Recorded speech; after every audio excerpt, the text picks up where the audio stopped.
Good morning, friends, and welcome to Wake Up in the Word. Thanks for joining me this morning. Hey, I want to shout out to some folks as we're getting ready for our Bible study time. Grab a good cup of coffee. Meet me over in Luke chapter 11. But first, let me say we had a great time of worship yesterday with our friends at the Faith Temple Baptist Church there in Polk County, North Carolina. What a great family of God. We had a wonderful time in worship with Pastor Dr. Chris Osborne and his congregation. Just a great family of faith, and we're surprised almost every week as we run into some more very unique people in the family of God and enjoy the relationships we have that are building day by day. Well, we've got something going on this week as well that will really be fantastic. Starting tomorrow, I'll be coming to you from Hershey, Pennsylvania.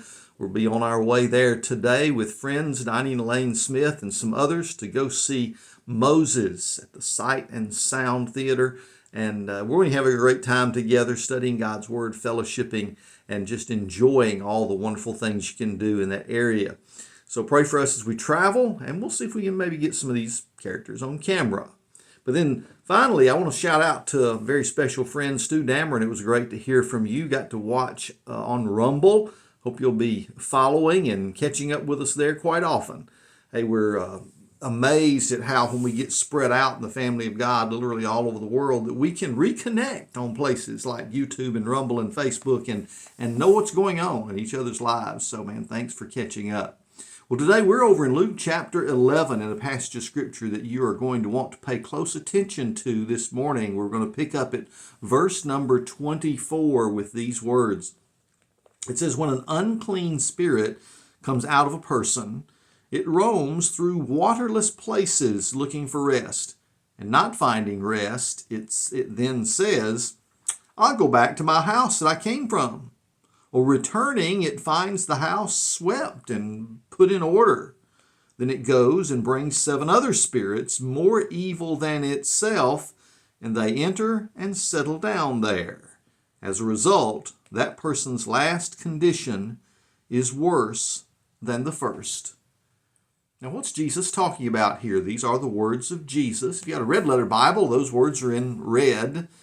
And he's talking about this whole idea that you can just get rid of the demons and get your house completely empty and let it stay that way.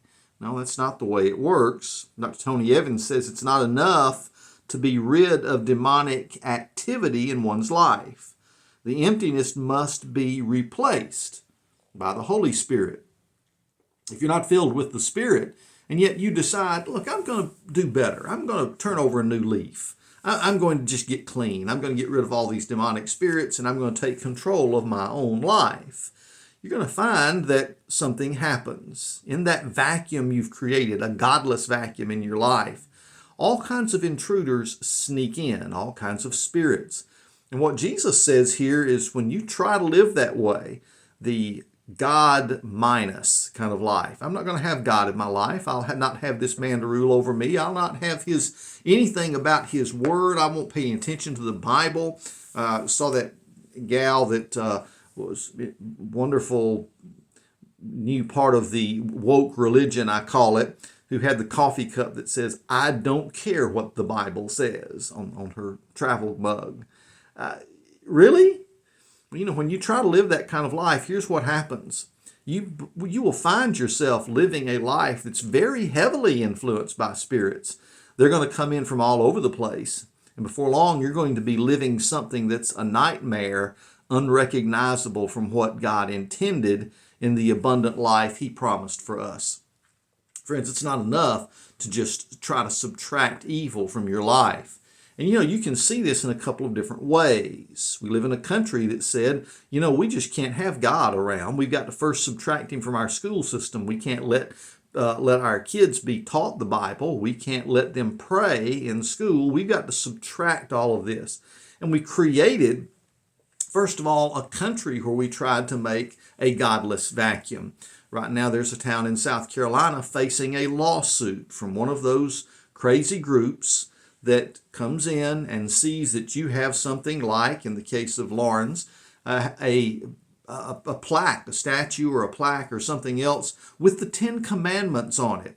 And all of a sudden they begin sending you threatening letters saying that we're going to sue you, we're going to bring a lawsuit against you, you must remove this.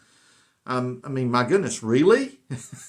In a country where you go to our Supreme Court, go to Washington, D.C., and you see built into many of the buildings there and the structures, and maybe they'll want to tear those down eventually.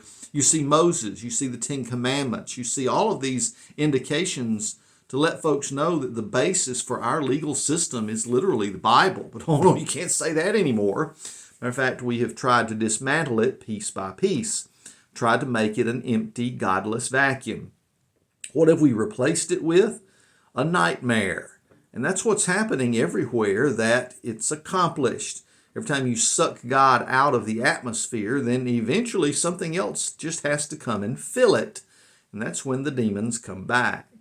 And so it is with, if some of you perhaps read Return of the Gods from Jonathan Cahn, the whole idea that there's been a time where the enemies were cast out. Baal and Asherah, these ugly, immoral, anti-God gods that were causing terrible things to happen in civilization in the past.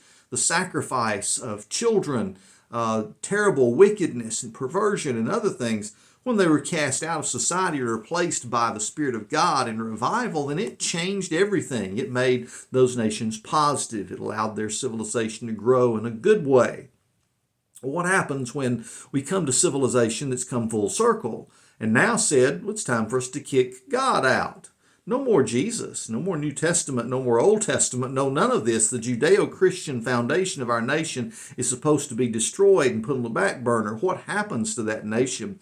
Well, then you see it turn little by little into Sodom and Gomorrah. And that's exactly what has happened here in the United States of America as the gods have returned.